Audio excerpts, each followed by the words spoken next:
4 अक्टूबर 1977 ये वही तारीख है जब दुनिया के सबसे बड़े लोकतांत्रिक मंच संयुक्त राष्ट्र से हिंदी भाषा में भारतीय राजनीति के एक पुरोधा की आवाज गूंजी थी। अटल बिहारी वाजपेयी तब विदेश मंत्री हुआ करते थे। संयुक्त राष्ट्र की 32वीं जनरल मीटिंग में अटल का 43 मिनट का वो भाषण ऐतिहासिक था। इसे हर भारतीय को सुनना भी चाहिए और गर्व भी करना चाहिए। वन इंडिया हिंदी अपने दर्शकों के लिए तत्कालीन विदेश मंत्री रहे अटल बिहारी वाजपेयी के उसी भाषण के मुख्य अंश लाया है। सुने अटल का वो ऐतिहासिक भाषण।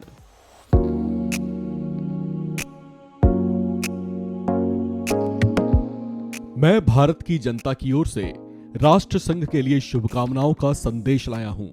महासभा के इस 32वें अधिवेशन के अवसर पर मैं राष्ट्र संघ में भारत की दृढ़ आस्था को पुनः व्यक्त करना चाहता हूं। जनता सरकार को शासन की बागडोर संभाले केवल 6 मास हुए हैं, फिर भी इतने अल्प समय में हमारी उपलब्धियां उल्लेखनीय हैं। भारत में मूलभूत मानव अधिकार पुनः प्रतिष्ठित हो गए हैं। जिस भय और आतंक के वातावरण ने हमारे लोगों को घेर लिया था, वह अब दूर हो गया है। ऐसे संवैधानिक कदम उठाए जा रहे हैं जिनसे ये सुनिश्चित हो जाए कि लोकतंत्र और बुनियादी आजादी का फिर कभी हनन नहीं होगा। अध्यक्ष महोदय, वसुधैव कुटुंबकम की परिकल्पना बहुत पुरानी है।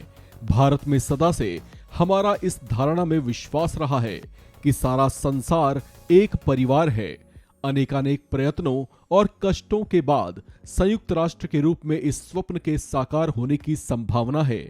यहाँ मैं राष्ट्रों को सत्ता और महत्ता के बारे में नहीं सोच रहा हूँ। आम आदमी की प्रतिष्ठा और प्रगति के लिए कहीं अधिक महत्व रखती है। अंततः हमारी सफलताएं और असफलताएं केवल एक ही मापदंड से नापी जानी चाहिए कि क्या हम पूरे मानव समाज, वस्तुतः हर नर नारी और बालक के लिए न्याय और गरिमा की आश्वस्ति देने में प्रयत्नशील हैं। अफ्रीका में चुनौती स्पष्ट है।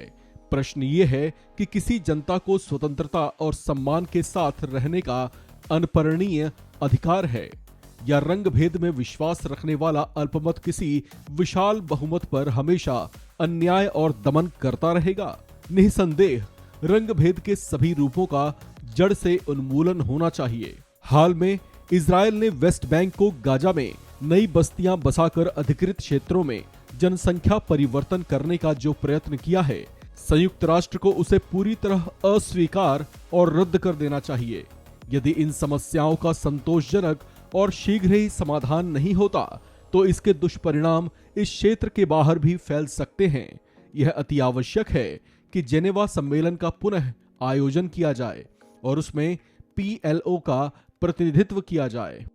अध्यक्ष महोदय, भारत सब देशों से मैत्री चाहता है और किसी पर प्रभुत्व स्थापित करना नहीं चाहता।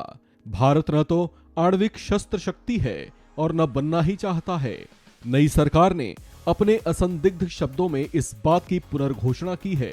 हमारी कार्यसूची का एक सर्वस्पर्धी विषय जो आगामी अनेक वर्षों और दशकों में बना रहेगा, वह है मानव का भविष्य।